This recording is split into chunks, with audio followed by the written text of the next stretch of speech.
It's pretty windy out here, so I don't know how well that you're going to be able to hear me. But these 4 containers right here are my peas. And this one is a garden pea.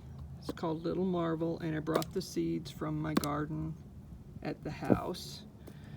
These are new. These are called Cascadia. I just picked these up.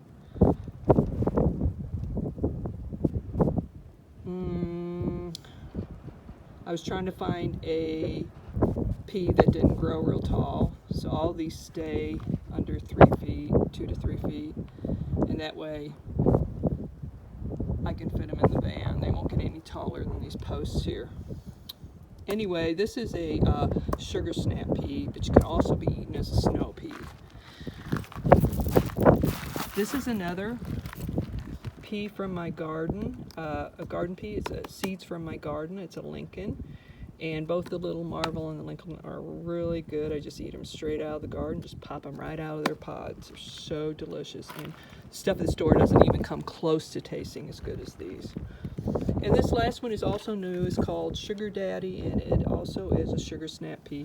The sugar snap peas I had from my garden at the house all got really tall, like 5 feet tall, so I didn't want to have to do anything like that. So these 2 are brand new. They are heirlooms though, and I don't know.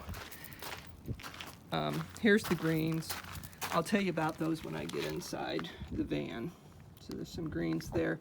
These are my onions, and they may not look too happy right now, but I just transplanted them. They'll be fine. They'll be growing all summer long.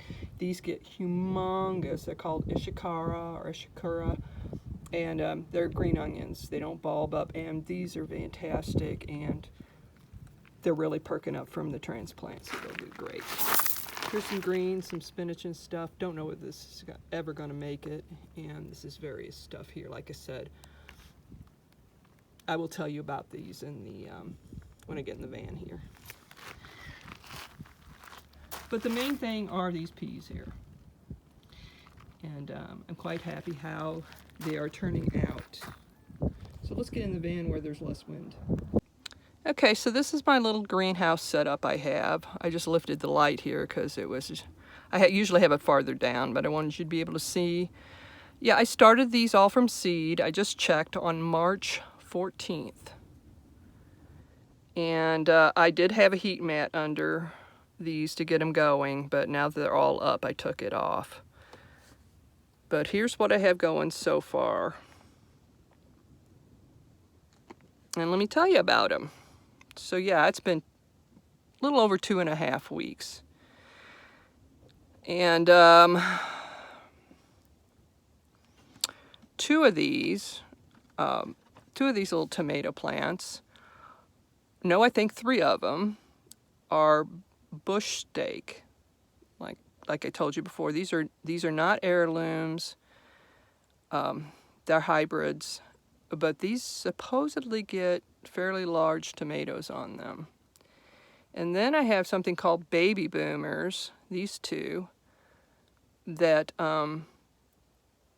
also get around no bigger than 2 feet, and they get lots of little cherry tomatoes. And then yesterday, as I showed you, I did these little tiny Tims here, and they just get tons of little cherry tomatoes on them.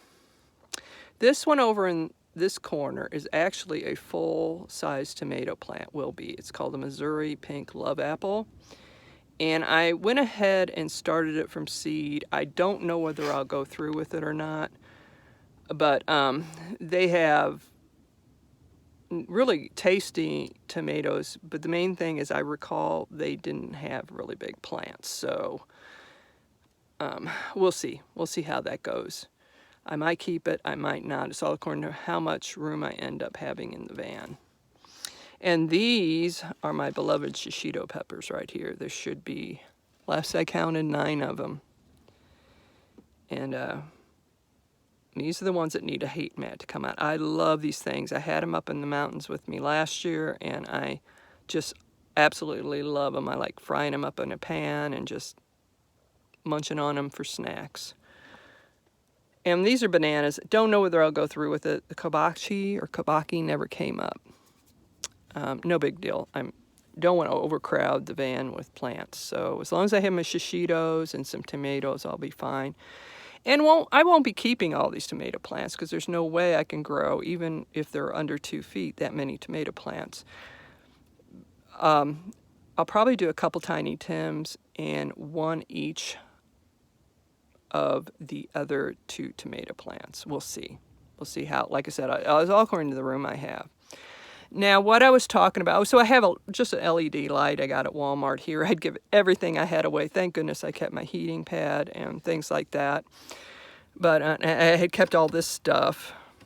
And I actually gave it to my niece, and then when I went back in the winter, I asked her if she was going to use it, and she said no, so I took a few of the things back again. But I wanted to tell you the ones outside, the plants outside, which I showed you, the peas are doing great. I think I'll start them a little later next year because they really didn't do anything for about a month, and they're just now starting to go. I have these all, the planting dates, I have them all in my calendar. So I know what to do next year. This is a really big experiment because the things I took up in the mountains last year, I'd actually started at the house. My main thing is the growing zones keep changing. Like I started these all in January, realized that I was changing garden growing zones a couple times, and then the last frost up in the mountains wasn't going to be till June.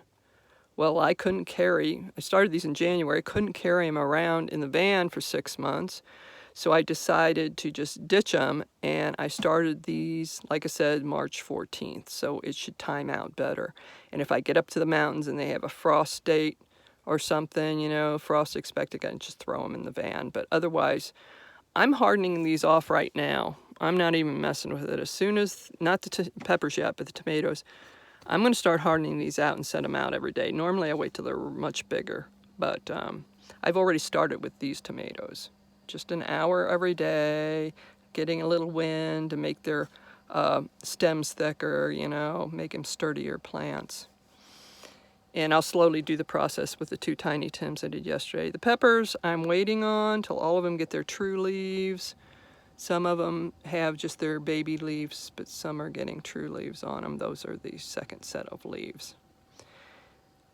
Anyway, what I was saying, the stuff outside, the peas are doing great, but I had to replant the greens, the lettuces and spinach and stuff, like 3 times. Critters kept getting into them.